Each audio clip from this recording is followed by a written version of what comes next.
Om Swastiastu.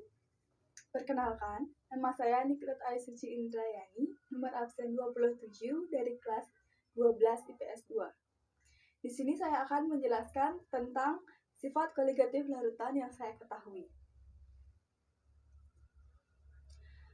Pengertian sifat koligatif yaitu suatu sifat yang dimiliki oleh larutan berdasarkan jumlah partikel di dalamnya, bukan berdasarkan pada jenis zat yang terlarut di dalamnya.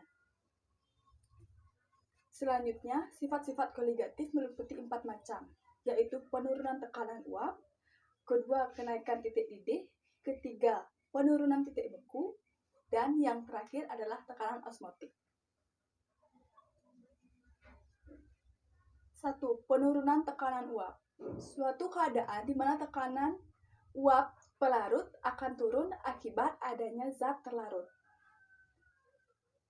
Contoh pengaplikasian dalam kehidupan sehari-hari yaitu wisata air kolam apung. Wisata air kolam apung ini memiliki konsentrasi garam lebih 10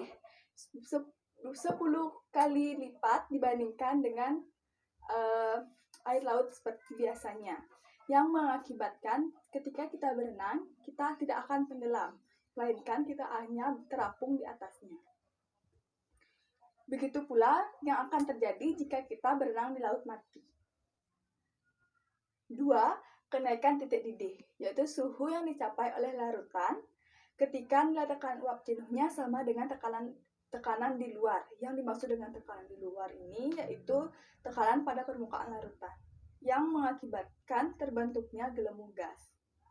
Rumus dari kenaikan titik didih ini yaitu delta TB sama dengan titik didih larutan dikurangi dengan titik didih pelarut.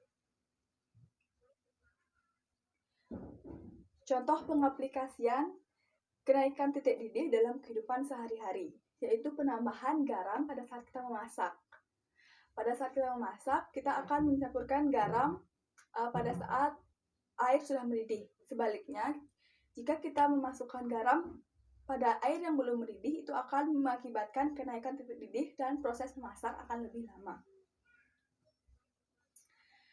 Ketiga, yaitu penurunan titik beku, atau suatu keadaan di mana air mulai membeku, seperti gambar di samping. Memiliki rumus delta TF, ini kebalikan dari kenaikan titik didih. Delta TF sama dengan titik beku pelarut dikurangi titik beku larutan. Contoh pengaplikasian penurunan titik didih dalam kehidupan sehari-hari, yaitu menaburkan garam ke salju. Ini biasa dilakukan di luar negeri pada saat turun salju. Mereka mencampurkan garam ke salju dan mengakibatkan salju yang akan mencair kembali menjadi air. 4. Tekanan osmotik. Tekanan osmotik adalah tekanan tambahan yang diberikan kepada larutan untuk mencegah osmosis. Osmosis itu merupakan perembesan pelarut murni ke dalam larutan yang lebih kental. Rumusnya yaitu PV sama dengan N dikali R dikali T.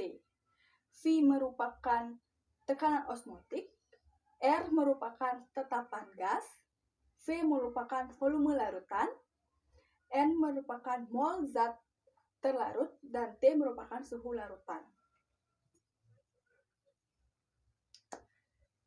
Contoh pengaplikasian tekanan osmotik dalam kehidupan, yaitu mesin cuci darah. Terapi cuci darah maksudnya, atau hemodialisis menggunakan mesin dialisis. Mesin ini menggunakan prinsip tekanan osmosis larutan dan menggunakan metode dialisis, yaitu pemindahan molekul kecil seperti urea dari sel darah melalui membran semi-permeable dan masuk ke dalam cairan lalu dibuang. Sedangkan membran yang tak dapat ditembus oleh molekul seperti protein akan tetap berada di darah. Sekian penjelasan dari saya. Jika ada salah kata, saya mohon maaf. Akhir kata saya aturkan para Santi. Om Santi, Santi, Santi Om.